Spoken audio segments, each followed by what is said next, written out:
اچھا اس پہ میرے ذہن میں اور بھی بہت سے سوال آ رہے ہیں لیکن میں ان سے اجتناب کروں گی. کس کس کو شرم نہیں آتی, سیاستدان بیچارے لپیٹ میں آ جاتے ہیں. اینی وے سیٹھ صاحب, آپ نے چودھری صاحب نے بڑا تبصرہ کر دیا. اصل میں جو اس کو لے کر چلیں گے نا کیمپین کو آگے یا موومنٹ کو, وہ شاہ محمود قریشی صاحب ہوں گے, اور کہا جا رہا ہے کہ یہ پیس تبھی پکڑے گی جب وہ رہا ہوں گے. آپ کو شاہ محمود قریشی صاحب کے پاس دیکھتے ہوئے, near pass not beyond that, دیکھتے ہوئے لگ رہا ہے کہ وہ اس کی مہار پکڑیں گے اور وہ رہا ہو سکیں گے؟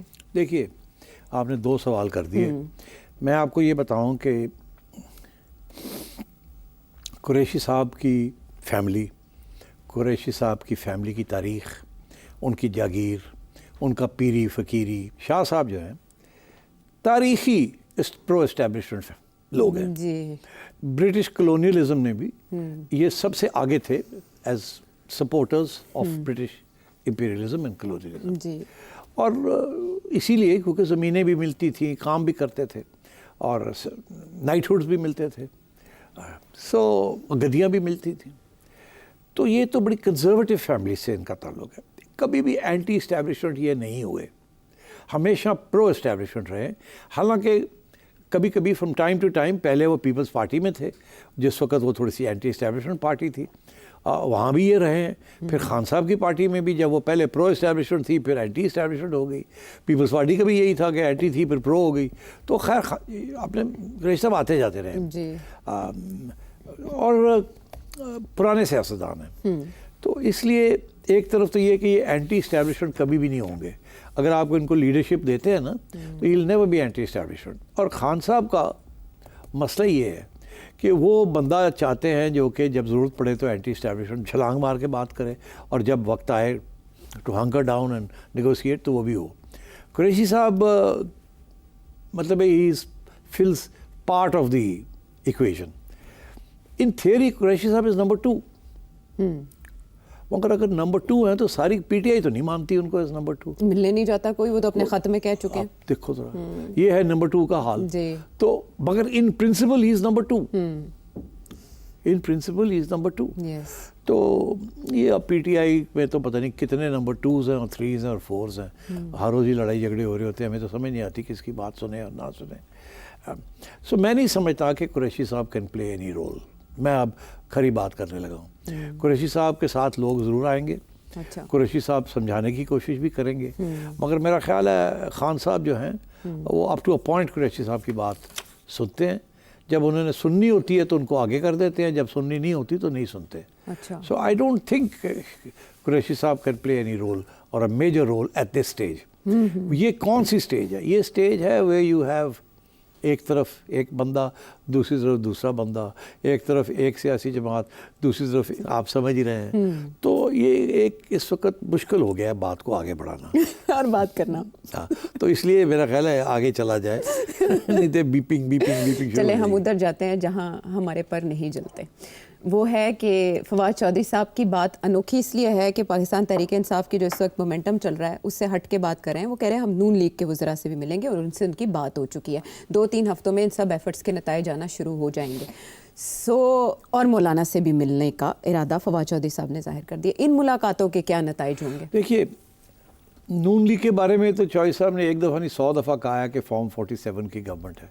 تو پھر نون لیگ کو ملنے کے کیا فائدہ؟ اچھا لیکن فواد چودھری صاحب ہی کے الفاظ ہیں کہ کرائسس سے اگر ملک کو کوئی نکال سکتا ہے تو وہ نواز شریف صاحب ہے. ہاں دیکھیں نا, ایک زمانے میں یہ تھا کہ کرائسس میں کسی نے جس نے ڈالا ہے اس کا نام نواز شریف ہے. فلپ. تو جی ٹھیک ہے نا, دیٹس فائن. میں سمجھتا ہوں کہ وہ کوشش کیا کر رہے ہیں, وہ کوشش کسی دراڑ ڈالنے کی کوشش کر رہے ہیں بھائیوں میں. اور اگر بھائیوں میں دراڑ پڑ جاتی ہے تو پھر اسٹیبلشمنٹ اور نون لیگ میں بھی مسئلہ بن سکتا ہے. تو یہ جب وہ نواز شریف کو اٹھا رہے ہیں, اب تو کہا کہ شہباز شریف آگے ہیں, نواز شریف صاحب کو جب وہ ان کی طرف اشارے کر رہے ہیں, اس کا یہ مطلب ہے کہ وہ احساس ہے انہیں کہ ایک ہی بندہ ہے جہاں میں اگر کچھ ہلا سکوں تو اگر وہ ہل جائے تو پھر گڑبڑ ہو سکتی ہے اور دراڑ پڑ سکتی ہے. میاں صاحب کا ٹریک ریکارڈ ہے نا ایک چھوٹا موٹا کہ وہ کبھی نہ کبھی گڑبڑ کر دیتے ہیں. ٹھیک ہے نا, ان کا اپنے ایک رائے ہے, ایک سوچ ہے. اور پھر یہ افواہیں بھی چلتی رہتی ہیں فرام ٹائم ٹو ٹائم کہ میاں صاحب یہ بات نہیں مان رہے, میاں صاحب کہتے ہیں اس کو نہیں لگانا, میاں صاحب کہہ رہے ہیں اس کو ایکسٹینشن نہیں دینی, اس کو اتنے سال دینے اتنے نہیں دینے. یہ ساری افواہیں چلتی ہیں, حالانکہ اس میں حقیقت بہت ہمیشہ کم ہوتی ہے کمی ہوتی ہے اور ہر تھوڑے عرصے بعد متحرک بھی ہوتے ہیں لیکن پتہ نہیں کیوں رک جاتے ہیں. مگر اور پھر یہ جب شہباز شریف صاحب ہر ہفتے یا 10 دن کے بعد لپک کے پہنچ جاتے ہیں, آج پہنچے ہیں, تو مطلب ہے یہاں آپ کو پتہ کیا ہوتا ہے, اندر کی بات بتاؤں, چڑیا شہباز صاحب آ کے پہلے تو بریف دیتے ہیں, میں اتھے گیا سا, میں انہوں ملیا, میں اتھے آیا, تو میں سب چپ کر کے سنتے رہتے ہیں, ایک آدھ سوال پوچھ لیتے ہیں, ٹھیک. تو اس کے بعد پھر دوسری بات ہوتی ہے, وہ جو خطرناک بات ہوتی ہے کہ بھائی صاحب ہے کہہ رہے ہیں کی کہنا ہے, میرا یہ خیال ہے, پھر یہ باتیں ہوتی ہیں بھائیوں میں. اور میں آپ کو بتاؤں کہ یہ بڑی سیکرٹ باتیں ہوتی ہیں, اور آج کل شاید مریم بھی بیٹھتی ہیں, مگر عام طور پہ سوائے اسحاق ڈار صاحب کے کم ہی لوگ ساتھ بیٹھتے ہیں. پرانے زمانے میں آصف بھی بیٹھ جاتے تھے, اور بھی 2-3 قریبی چہرے ہیں. پرویز رشید صاحب بہت قریب تھے. پرویز رشید صاحب تو جب انہوں نے یاد کیا جاتا تو وہ آ جاتے ہیں, ان کو بٹھا لیتے ہیں, وہ سنتے ہیں زیادہ, تجویز نہیں دیتے, نہ سنتے زیادہ ہیں, بیکاز وہ دیکھتے ہیں نا کہ کون کیا کہہ رہا ہے, اور ان کے بارے میں کچھ غلط فہمیاں بھی ہیں کچھ لوگوں کے اندر کہ جی یہ تو بڑی ہارڈ لائن لیتے ہیں, ڈان لیکس کے زمانے سے, وہ تو اس قسم کی بات بھی ہے. تو مگر جو بھائی آپس میں بات کرتے ہیں نا, وہ پھر کم تیسرے بندے کے پاس وہ بات نہیں ہوتی, اور وہیں بہت سے انٹرسٹنگ فیصلے ہو جاتے ہیں. اچھا, یہ جب آج ملاقات ہوئی تو اس میں انہوں نے اپنے وزٹس کے حوالے سے ہی بریف کیا اپنے بھائی کو, بڑے بھائی کو, لیکن جب یہ سب چیزیں چل رہی ہیں تو ظاہر ہے انہوں نے فواد چودھری صاحب نے شہباز شریف صاحب کا بھی نام لیا ہے کہ وہ آگے آئیں, اور پھر وہ نون لیگ کے وزراء سے ملاقاتوں کی بات کرتے ہوئے یہ کہہ رہے ہیں کہ میں ان کے نام نہیں بتا سکتا ورنہ پھر وہ میڈیا کی نظر میں آ جائیں گے, اسکروٹنی شروع ہو جائے گی. سو آپ کے خیال میں وہ کون رہنما 3 وزراء ہو سکتے ہیں جو آگے آئیں گے اور ان سے بات کرنا چاہیں گے؟ دیکھیے ظاہر ہے ایک تو خواجہ آصف آئیں گے نا, خواجہ صاحب کے ساتھ تو بات ہوگی. اچھا, اور کون ہو سکتا ہے؟ رانا ثناء اللہ صاحب تو ظاہر ہے, آبویس ہے وہ تو, رانا صاحب تو آبویس ہے. اور 3rd لیول پہ میاں صاحب شہباز صاحب کسی کو بھی سلیکٹ کر سکتے ہیں, ان کے اور بھی قریبی ساتھی ہیں, بٹ یہ 2 تو پکے ہیں. تو اس کا مطلب ہے کہ یہ شہباز شریف صاحب کی مرضی سے ملاقاتیں ہوں گی. ظاہر ہے کہ اگر دیکھیے جو لوگ چودھری فواد اور ان کے ساتھیوں کو انکریج کر رہے ہیں کہ آپ نکلیں باہر, ملاقاتیں کریں, کچھ کرو نا کچھ, تاکہ ہارڈ لائن جڑی ہے ڈائلیوٹ ہو, تو اسی لیے لائن کیا لے رہے ہیں, یہ بیانیہ کیا بنا رہے ہیں کہ عمران کو رہا کروانا ہے, مشن عمران خان کی رہائی کے لیے. تو آپ کا کیا خیال ہے وہ گنڈا پور وغیرہ کیا کرتے رہے ہیں آج تک؟ یہی کرتے رہے نا کہ بھائی عمران کو کڈو باہر. ہاں, لیکن یہ فواد چودھری صاحب کہہ رہے ہیں کہ باہر بیٹھے لوگوں کی دیہڑیاں لگی رہی ہیں, اسی لیے آج تک کوئی کامیاب نہیں ہوا. یہ کہہ رہے ہیں نا, یہ ان کا تو یہی کہنا نا, دیہڑیاں لگی ہوئی. ایسی بات نہیں ہے, لوگوں نے پوری کوشش کی ہے کسی طریقے کے ساتھ خان صاحب کو باہر نکالا جائے. امریکہ سے لوگ آئے ہیں, so on and so forth.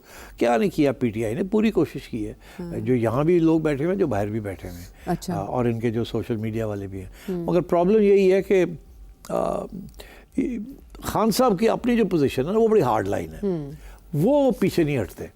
تو پھر وہاں سے یہ بات جو ہے نا آگے بڑھتی نہیں ہے. اور جب بھی ایک آدھ دفعہ انہوں نے کوئی اجازت بھی دی ہے کہ چلو گل کرو, تو رہ جاتی ہے بات. تو جب وہ رہ جاتی ہے تو پھر خان صاحب ناراض ہو جاتے ہیں. تو اور وہ ڈٹے ہوئے. اب جس قسم کی باتیں ان کی بہن لے کے آتی ہیں باہر, اس سے تو ہارڈ لائن نظر آتی ہے. اچھا, ابھی یہ جب ان سے پوچھا گیا کہ وزراء کے نام بتائیں تو انہوں نے کہا میں نام اس لیے نہیں بتا سکتا کہ پارٹی کے اندر ان کی مخالفت شروع ہو جائے گی. اس کے مطلب ہے ڈوز اینڈ ہاکس تو پی ایم ایل این میں بھی ہیں اس معاملے کے اوپر. پی ایم ایل این میں نہیں ہے, to be honest. P M L N میں کوئی ڈوز اینڈ ہاکس نہیں ہے, پھر چڑیا ہیں. اچھا, چلے اس کو بھی کسی برڈ کا نام دے دیں کہ ایسے کون سا برڈ بیٹھتا ہے. سارے اشارے پہ چلتے ہیں. اچھا, اور وہ پھر اس کے مطابق بات اس کو فالو کرتے ہیں. ٹھیک ہے. شہباز صاحب جو ہے وہ جہاں سے اشارہ آتا ہے وہاں سے پھر وہ آگے چلتے ہیں. ہاں چلیں, یہ تو اس کا فیوچر ہے اس معاملے کا. لیکن آپ یہ کہیں کہ عمران خان صاحب بھی تو اس پر لب کشائی کر سکتے ہیں نا, جب ان کے علم میں آئیں گی یہ ساری باتیں اور ہلچل اور ایکٹیویٹی, تو آپ کے خیال میں وہ کیا کریں گے؟ دیکھیے مجھے نہیں پتا خان صاحب کیا کریں گے, مگر یہ مجھے پتا ہے کہ جب یہ لسٹ جائے گی نا کہیں سے جس کے اندر فواد چودھری کا نام بھی ہوگا, تو فواد چودھری کی ملاقات ہو جائے گی خان صاحب کے ساتھ, وہ فیسیلیٹیٹ ہو جائے گی نا. آپ کو یاد نہیں ہے کہ ایک وقت تھا کہ یہ لسٹ بھیجتے تھے سلمان راجہ صاحب اور ملنے کوئی اور آ جاتا تھا یاد ہے آپ کو؟ جی سلمان صاحب نے اس بات پہ اعتراض بھی کہ یار ہے کہ ایسی کیا تھا. لسٹ دیتی ہے تو فلانا بندہ پی ٹی آئی دا آ کے مل کے خانو چلا بھی گیا. جی. اب نام کیا لیتے ہیں وہ تو وہ بھی جہاں سے آتے تھے اور جہاں آپ سب ان میں سے ایک بار تو فواد چودھری صاحب کے بھائی بھی چلے گئے تھے تو سلمان اکرم راجہ صاحب کو اعتراض ہوا. بالکل وہ تو بھائی تو خیر چوہدری صاحب سے بھی آگے ہیں کیونکہ وہ ایکچولی ایکٹیولی وکالت بھی کرتے ہیں نا. جی جی. پر فواد تو ایکٹیولی وکالت نہیں کرتا ہے بٹ یہ تو ایکٹیولی وکالت بھی کرتے ہیں اور وہ عمران خان کے وکیل بھی رہے ہیں. جی جی بالکل. پتہ نہیں ابھی بھی جب بھی ان کا دل چاہتا ہے وہ پہنچ جاتے ہیں ایز اے وکیل. ہاں وہ بھی کسی تحریک کا اشارہ دیتے ہوئے پائے گئے تھے. عرفان صدیقی صاحب نے بھی ایک پریڈکشن کی تھی لیکن معاملات کچھ ایسے ہیں. تو میں یہ سمجھتا ہوں یہ بات چلے گی مگر نہیں چلے گی. نومبر تک ہی چلے گی. نہیں یہ فرام ٹائم ٹو ٹائم چلتی رہے گی. ہاں کیونکہ دیکھیے اس کا فائدہ ہی ہو سکتا ہے نقصان تو نہیں ہوگا نا اسٹیبلشمنٹ کو گورنمنٹ کو. گورنمنٹ تو کہتی ہے گل کرو ساڑھے نال آ جاؤ پارلیمنٹ جا کے بیٹھو یہ کرو وہ کرو. عمران نو بھول جاؤ تو اندر ہے گا دیکھی جائے گی. ٹھیک تو وہ کہتے ہیں نا سواری 90 اسپیڈ 190 کچھ ایسا ہی معاملہ ابھی چلانے کی کوشش کی جا رہی ہے. تو دیکھتے ہیں کہ کب اس ٹرین کو کوئی سواری ملتی ہے. فی الحال تو کوششیں اپنی جگہ پر جاری ہیں اور اس کو لیڈ کرتے ہوئے فواد چودھری صاحب ہمیں دکھائی دے رہے ہیں. ان کی نیت اچھی ہے کہ سیاسی ٹیمپریچر کسی نہ کسی طور کم کیا جائے.